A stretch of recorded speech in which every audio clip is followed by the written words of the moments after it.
दोस्तों, राहुल तेजस्वी की वोटर अधिकार यात्रा के बाद पहली बार नरेंद्र मोदी पूर्णिया पहुंचे। बहुत बड़ी रैली का आयोजन किया गया था और लगातार जो खबरें सामने आ रही थी सीट शेयरिंग को लेकर, उसके बीच नरेंद्र मोदी ने एनडीए के किसी भी नेता को भाव नहीं दिया, पूरी तरह से इग्नोर कर दिया। क्या कुछ हुआ है बिहार में, समझेंगे। भरत जी, बिहार में अब क्या कुछ हो रहा है?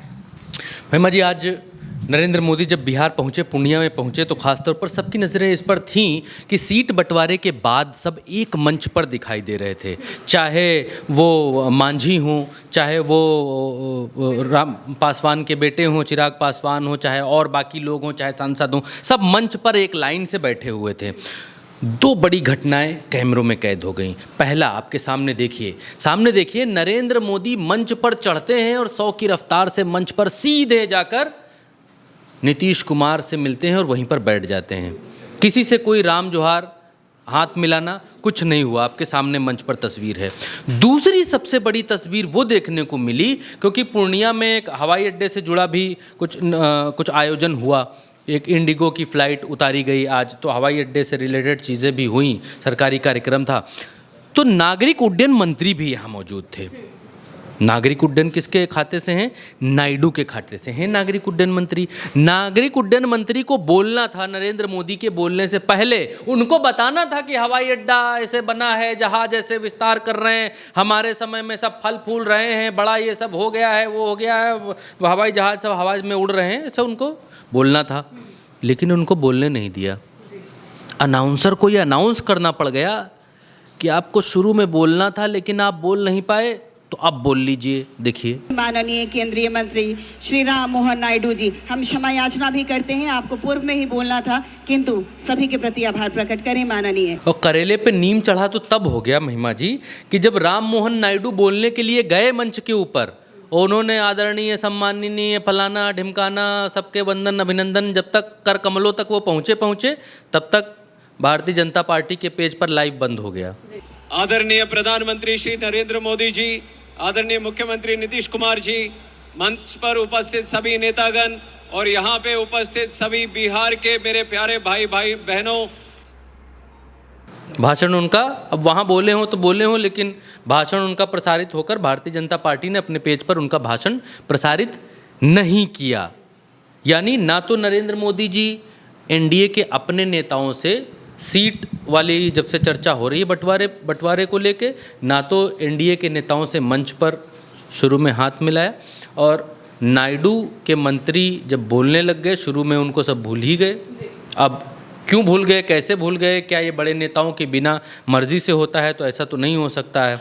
और राम मोहन नायडू और नायडू को ये बिहार की धरती से मंच पर ये दिखलाया गया कि नायडू के लोगों की जगह एनडीए में कितनी है। और सबसे बड़ी बात कि जब नीतीश कुमार बोलने के लिए आए तो नीतीश कुमार मंच संभाले हुए थे। नीतीश कुमार सब कुछ बोल रहे थे कि ये तो जानते बे करता है, सब जनते हैं, सब आप लोग जनबे करता है। वो अपने हिसाब से सारी चीज़ें बोल रहे थे। उन्होंने कहा कि नरेंद्र मोदी जी ने इतना सब कुछ कर दिया है, सब कुछ बिहार को दे दिया है, तो सब लोग बैठा काहे है? सब खड़े हो, सब लोग खड़े हो जा। सबको डांट के कहा सब लोग खड़े हो जा, और खड़े होकर जो है वो प्रणाम कीजिए नरेंद्र मोदी को।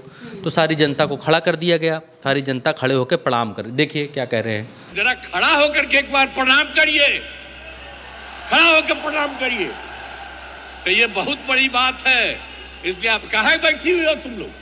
खड़ा हो, वहां बैठे हुए खड़ा होके बोलो सब जगह।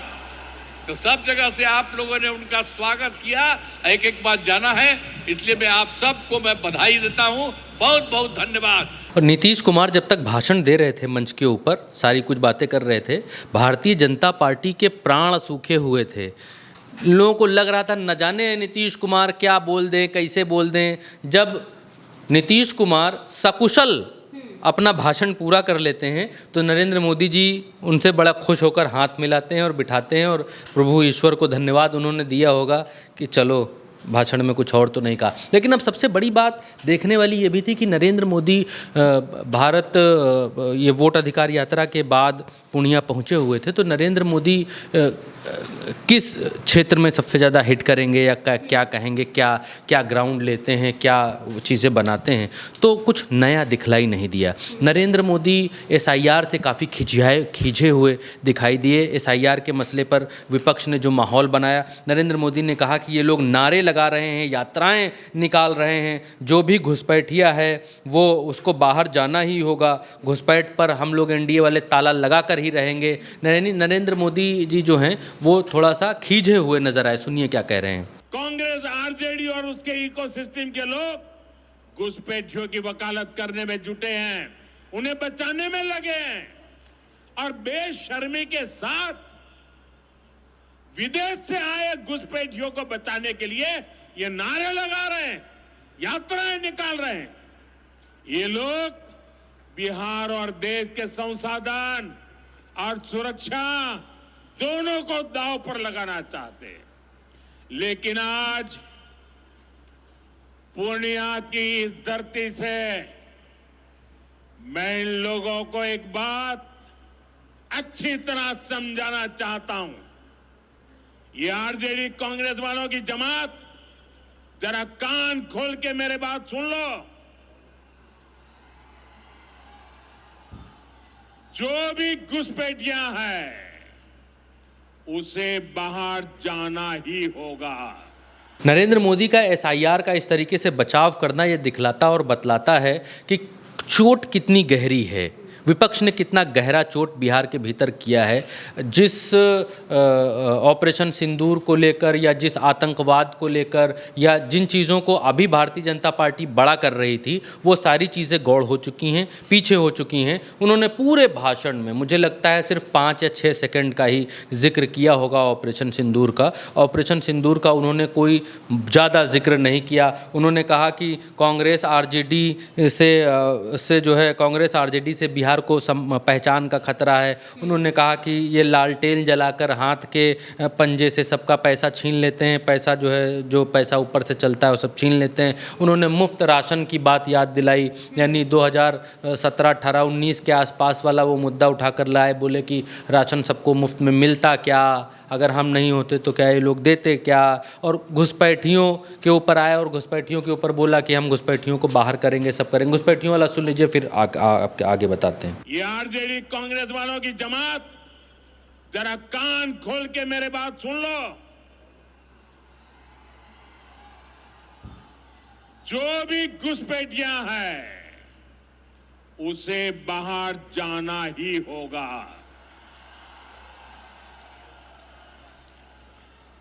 घुसपैठ पर ताला लगाना NDA की पक्की जिम्मेदारी है। जो नेता बचाव में खड़े हैं, जो घुसपैठियों को बचाने के लिए मैदान में आ जाए हैं, मैं जरा उनको चुनौती देता हूं। आप घुसपैठियों को बचाने में चाहे जितना जोर लगा लें, आप घुसपैठियों को हटाने के संकल्प पर काम करते रहेंगे।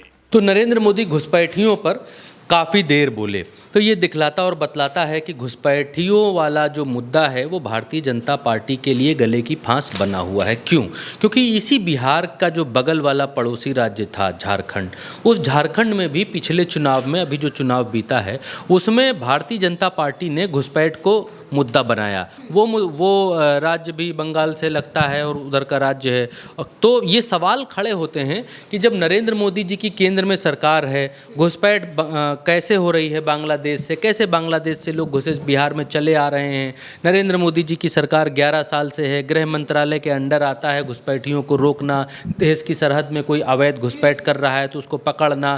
तो नरेंद्र मोदी जी ये घुसपैठ का मुद्दा उन्होंने बहुत देर तक उठाया, लेकिन वो ये नहीं सोच पा रहे थे या उनसे ये गलती यहाँ पर हो गई कि सवाल उन्हीं के ऊपर वापस खड़े होते हैं। वो घुसपैठ का मुद्दा इसलिए उठा रहे थे क्योंकि इंडिया इस बात का विरोध कर रहा है कि SIR बिहार में आप नागरिकता सिद्ध नहीं कर सकते किसी व्यक्ति की, कि आप ये नहीं कह सकते कि नहीं हम आधार कार्ड नहीं लेंगे, हम अपना वोटर आईडी कार्ड नहीं देखेंगे, आप ये बताओ कि आप यहाँ आप दादा परदादा ज़मीन के कागज़ दिखाओ, LIC कागज़ दिखाओ, ये सब पहले नागरिकता सिद्ध करो फिर हम आपको वोटर बनाएंगे। तो नरेंद्र मोदी चुनाव आयोग का यहाँ बचाव करते हुए नजर आ रहे थे, बिल्कुल चुनाव आयोग की ढाल बनकर खड़े हुए थे, और घुसपैठियों का कि हम घुसपैठियों को निकाल कर रहेंगे, निकाल देंगे। अरे भैया, जब घुसपैठियाँ आप निकाल दोगे तो आपके शासनकाल में घुसे कैसे?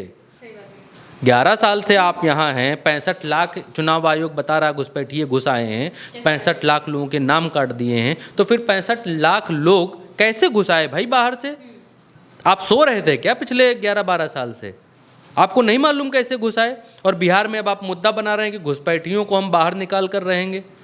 पहले आप ही के शासनकाल में सब घुस जाते हैं और फिर आप मुद्दा बनाते हैं हम निकाल कर रहेंगे। पहले घुसाओ, उसके बाद कहो हम निकाल कर रहेंगे। तो नरेंद्र मोदी सीधे तौर पर उनकी चिंता ये दिखी, राहुल गांधी और तेजस्वी यादव की ये जो वोट अधिकार यात्रा थी, इसकी सफलता की कहानी नरेंद्र मोदी के मस्तक पर आज पढ़ी जा सकती थी। उन्होंने बार बार इस बात का जिक्र किया, और भी कुछ उन्होंने कहा, वो भी मैं बताता हूँ आपको। उन्होंने कहा कि भारत में घुसपैठियों की मनमानी नहीं चलेगी, ये मोदी की गारंटी है।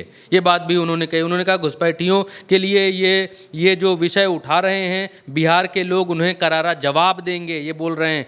और मोदी ने कहा कि ये लोग जो है मोदी खर्च और बजट की मोदी को चिंता है। GST वाला मसला भी उन्होंने थोड़ा सा उठाया, छू कर निकल गए। लोगों को लगा कि जी अभी तुरंत इतना महंगाई GST कम करी है तो इसको विस्तार पूर्वक बात करेंगे, लेकिन उन्होंने इस पर कोई विस्तार पूर्वक बात नहीं की। सबसे ज़्यादा फोकस घुसपैठिए पर रहे। ये दिखलाता और बतलाता है कि कितनी चिंता भारतीय जनता पार्टी को इस वोट चोरी के मुद्दे से है, और कितना डेंट भारतीय जनता पार्टी को वोट चोरी के मुद्दे से बिहार में लगता हुआ दिखाई दे रहा है। हालांकि ये सरकारी कार्यक्रम था, और सरकारी कार्यक्रम कम रैली थी। नरेंद्र मोदी जी देखिए कार से उससे खुली जीप से आते हैं, और उनके लिए जिक जैक ऐसा वाला रास्ता बनाया गया था ताकि वो थोड़ा यूं चलें फिर यूं चलें भीड़ के भीतर, फिर यूं चलें फिर यूं चलें फिर यूं चलें, यूं चलें यूं चलें, ऐसे उनके लिए रास्ता बनाया गया था ताकि भीड़ में देर तक अपनी कार से देर तक रहें भीड़ के बीच में। तो नरेंद्र मोदी का बिहार का आज का दौरा और आज पूर्णिया में पहली बार वोट अधिकार यात्रा के बाद जब वो बोले, तो राहुल गांधी और तेजस्वी यादव की पिच पर ही डिफेंसिव मोड में नजर आए। बिल्कुल, यानी कि जिस तरह से राहुल और तेजस्वी ने वोटर अधिकार यात्रा पूरे बिहार में की थी, उसका असर साफ तौर से देखने को मिल रहा है, और उस असर की वजह से ही नरेंद्र मोदी कुछ भी कह पाने में असमर्थ दिखाई दिए। किसी भी मुद्दे पर जो सवाल राहुल गांधी तेजस्वी यादव लगातार उठा रहे थे, उन सवालों का जवाब तो नहीं दिया, बल्कि उल्टा अपनी ही बातें बताने लगे, जैसा कि वो हर बार करते हैं। यानी कि इस रैली में ये साफ दिखाई दे रहा है कि एक तरफ NDA के नेताओं में भी फूट पड़ रही है, क्योंकि नरेंद्र मोदी ने NDA के किसी भी नेता को भाव नहीं दिया, किसी के साथ कोई बात नहीं की, और दूसरी तरफ घुसपैठिए वाले मुद्दे पर वो अपनी बातें करते हुए दिखाई दिए। फिलहाल के लिए मेरे साथ चर्चा में इतना ही। आप देखते रहिए उल्टा चश्मा यूसी।